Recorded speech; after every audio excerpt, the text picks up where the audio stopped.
Franklin Roosevelt and Winston Churchill secretly planned the invasion of neutral French North Africa months before the United States entered World War II.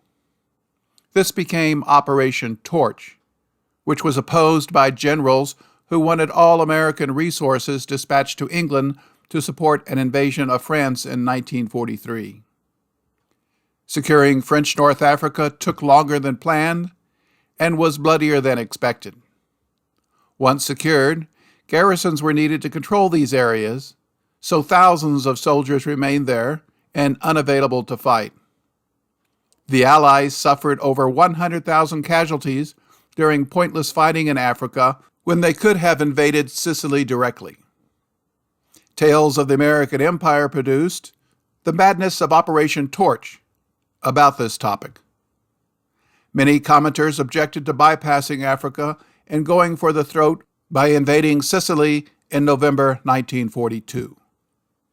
Some believe the U.S. Army lacked the experience to fight a major war, and fighting confused Frenchmen in Africa provided that. However, most of the American generals, colonels, and senior sergeants had fought in World War I. There were no German ground combat troops in Sicily in late 1942, and not many Italian.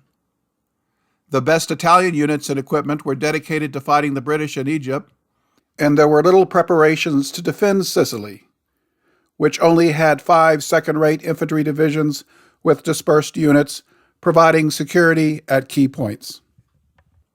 The British sent naval task forces to supply Malta in 1942 that caused serious naval battles. This was challenging with lots of German air power in the region.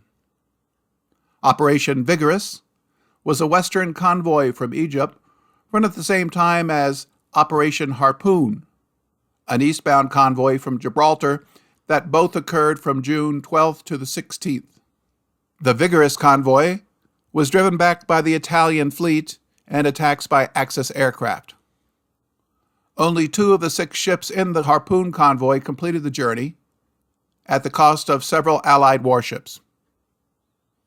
Operation Pedestal occurred from August 10th to the 15th in 1942 and successfully delivered 4 merchant ships and an oil tanker from Gibraltar, which revived Malta as a key base despite the loss of most of the convoy and many warships.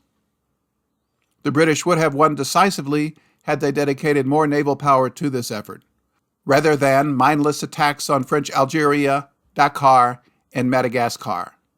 See the video link below, The Anglo-American War on France. The British sent these task forces near Sicily with no help from the United States.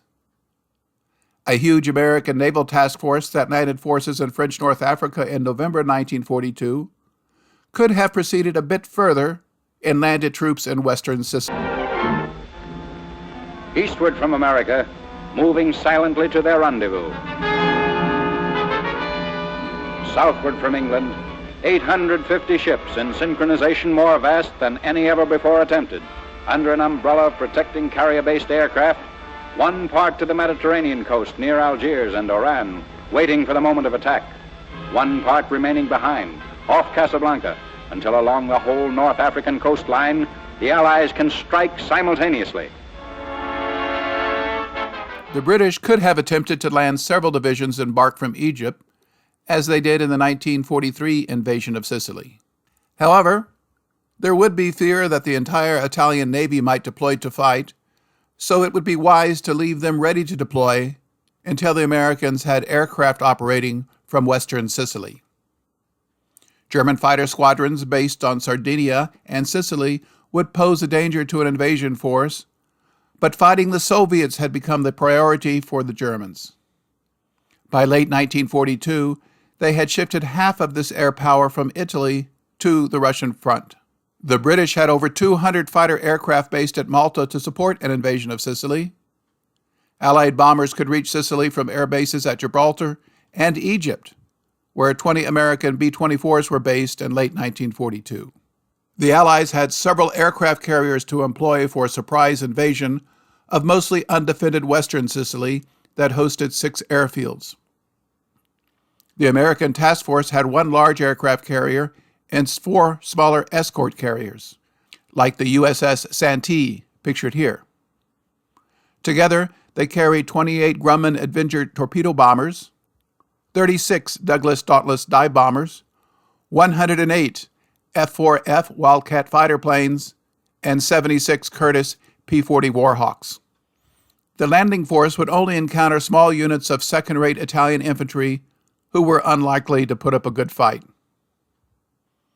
The Americans could land on the north of Sicily near Palermo, unlike the July 1943 Operation Husky invasion, where forces landed in the south and had to fight their way through mountains against 200,000 Italian and 62,000 German troops that included 2 panzer divisions. The Allies suffered over 25,000 casualties slogging northward through well-prepared defenses. Landing in northern Sicily in November 1942 would also avoid the 2,300 sea mines the Italians had in place between Sicily and Tunisia.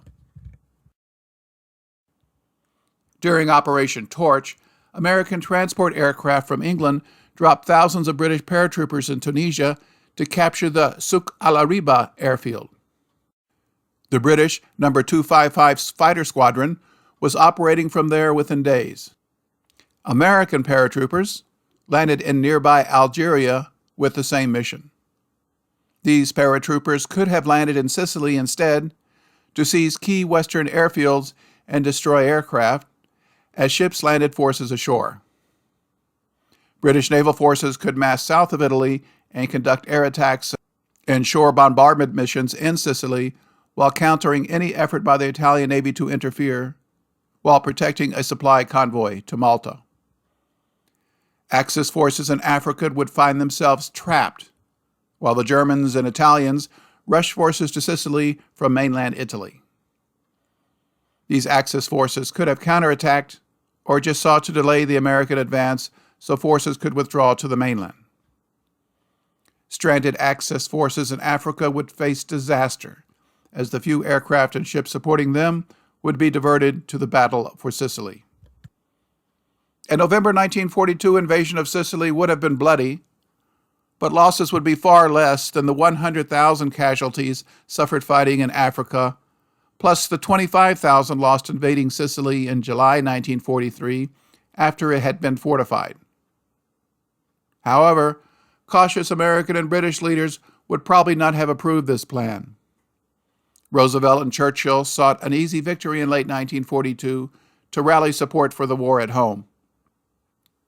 Another option was to invade the Italian island of Sardinia that would have easily succeeded. This option will be reviewed in a future video.